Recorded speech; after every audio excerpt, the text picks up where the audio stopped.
Whether it is the buried malice of a subterranean curse, the lingering echo of an ancient coastline, or the restless spirits of disturbed soil, the pitch is never just a field. It is a canvas where the past and the present collide, and sometimes the dark wins the match.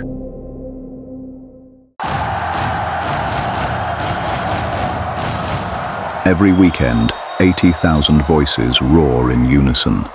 The concrete shakes, the music swells, and thousands of boots stomp rhythmically against the turf in a modern ritual of celebration. But beneath the pristine field and the towering steel bleachers lies a grim reality the cheering crowds try to forget. They aren't just dancing, they are jumping over graves. Long before it was a cathedral of sport, this ground was known as Camp Randall, a sprawling, chaotic Union Army training site during the American Civil War. In the brutal spring of 1862, it became something far darker, a makeshift prisoner of war camp. More than 1,200 captured Confederate soldiers were crammed into squalid, freezing quarters here. Broken by disease and starvation, men died by the dozen. The soil became heavily saturated with misery, agony, and hasty burials. Eventually, the war ended. The wooden barracks rotted away, the concrete was poured, and the bright lights of modern football rose from the ashes. History claimed the dead had all been moved. History was wrong.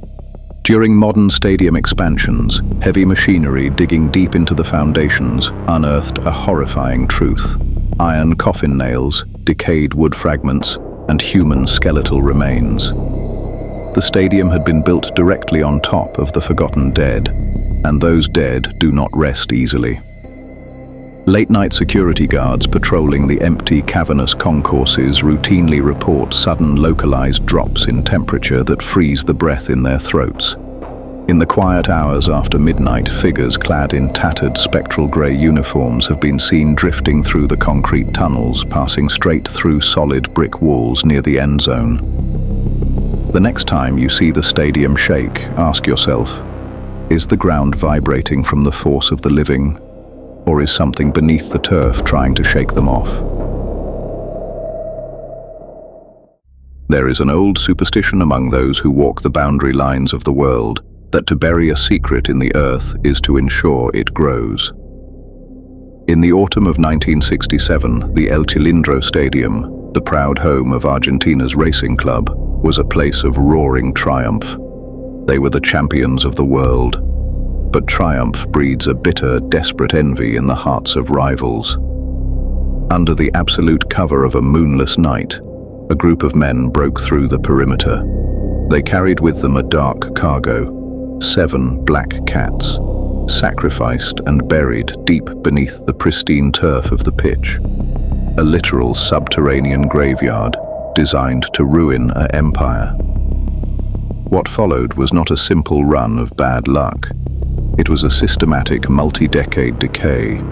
Striking anomalies began to manifest on the pitch. Unchecked, career-ending injuries occurred in empty space. Freak misses from inches away. A dark, unseen weight seemed to drag the players down. By the late 1990s, the once mighty club was facing total bankruptcy. Desperate managers, finally bending to the local rumors, ordered the pitch to be dug up. They searched the soil, tooth and nail. They found 6 of the feline skeletons. They blessed the ground, believing the nightmare was concluded. But the cloud remained, because the math of a curse is absolute.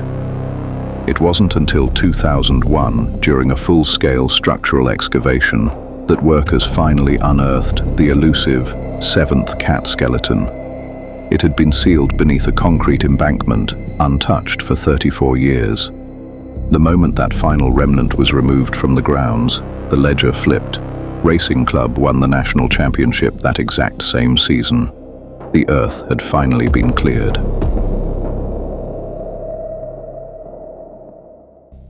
The modern coliseums we build are often monuments of concrete and bright white floodlights. They are designed to banish the dark. But sometimes the light acts as a beacon for things that have spent centuries wandering in the shadows.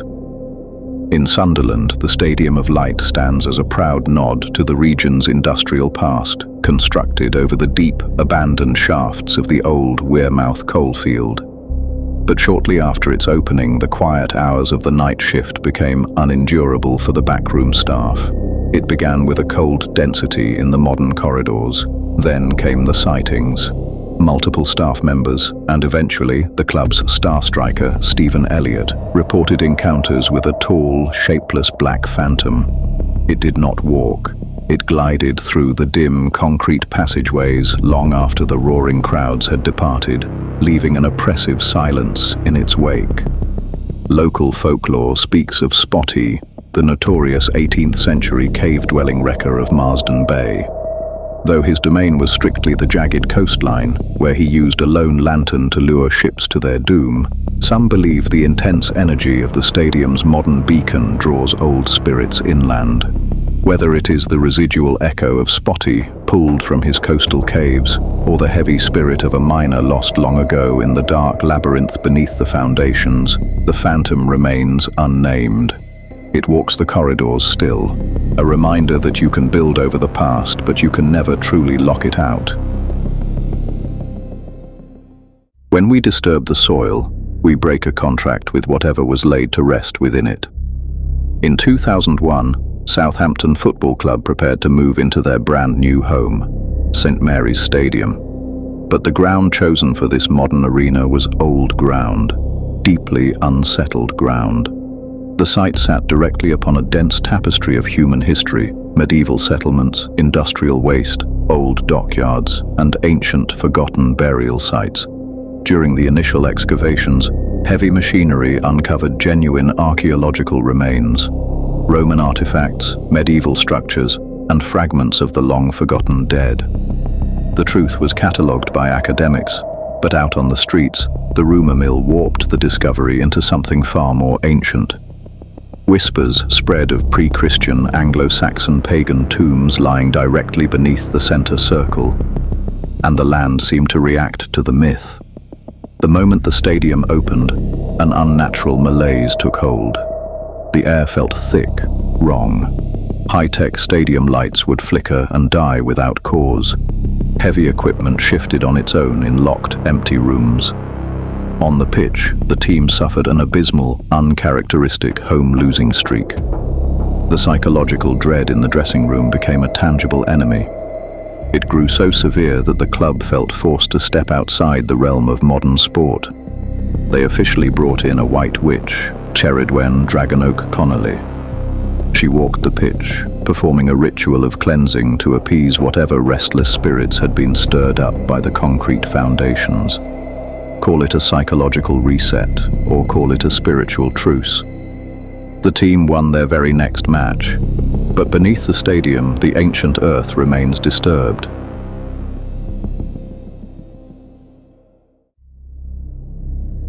There is a heavy price to pay when you tear down a home to build an empire.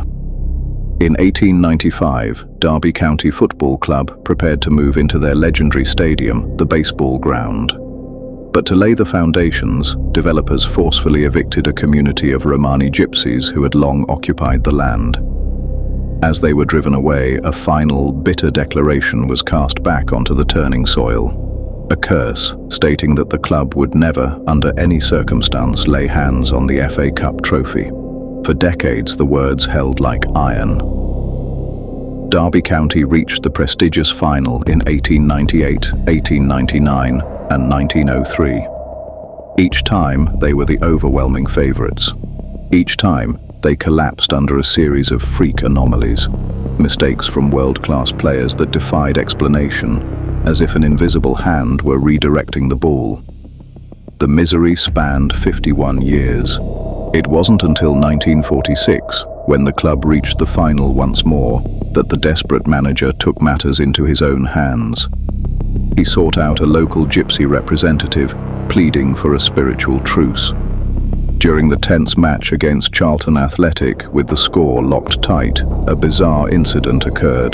The match ball, spontaneously and without impact, burst directly on the pitch. To those in attendance, it felt like the literal popping of a psychological bubble. The curse had fractured. Darby immediately went on a scoring rampage, claiming the trophy. A stark reminder that sometimes the earth remembers who was there first. 5 modern arenas, 5 fields of play where thousands gather to cheer, to celebrate, and to scream.